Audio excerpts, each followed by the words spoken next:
This is Todd Strange, Mayor of the great city of Montgomery, Alabama, and welcome to Tuesdays with Todd. You know, we're just now getting over last week's 50th anniversary of the Selma to Montgomery March. We had thousands of people here, not only last week, but throughout the month of March, particularly on that Saturday and Bloody Sunday when they were in Selma. A lot of people mobilized from here. But this past week on Wednesday, we did the final leg of the march from St. Jude all the way to State Capitol. The governor was there, chairman of the county commission, the mayor was there. We had a wonderful program, but it was a great opportunity to commemorate all the work that's been done over this 50 years to have the freedom and the right to vote that we all enjoy today.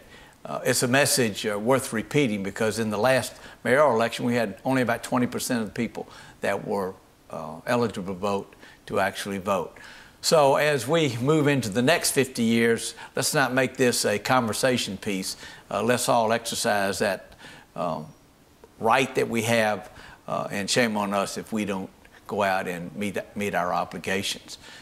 For that 50th anniversary and handling many thousands that we had here, not only our police department and our fire department and EMA and 911, but we had myriad of people preparing for that. Our Parks and Rec, our sanitation, our maintenance people, every employee that we had really committed themselves to do a really good job over the last year and a half to prepare our city, and we did a great job of putting our best foot forward. We had 31 outside agencies to help us with policing, so that we could have our people in the neighborhoods when this march was going on, because, you know, the bad guys don't always wait for the good times to do those kinds of things. So we're grateful.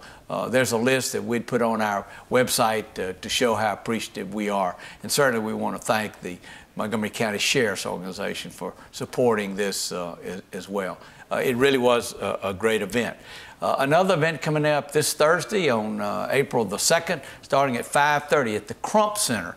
We'll have the third of 4 focus meetings. These are opportunities for neighborhoods to come out and with a little entertainment and some food, but more importantly, to meet your neighbors and to get acquainted and get introduced to those services, both not-for-profit as well as city, that are out there to help our neighborhoods become strong and vibrant. We all know that if we got a good neighborhood, then we got a strong neighborhood, and good things happen there. Our new police chief will be there, as well as many other of the services of our city. So we invite you to come. That's Thursday at 5:30 at the Crump Center there on Congressman Dickinson Boulevard. And for all of those who are watching this, whether you're a citizen or whether you're a visitor, we thank you for being in Montgomery in this historic time, and we would invite you to come back often. And if you're a citizen, get out of your house and go enjoy some of the sights and sounds that we have right here in Montgomery, Alabama, the capital of dreams.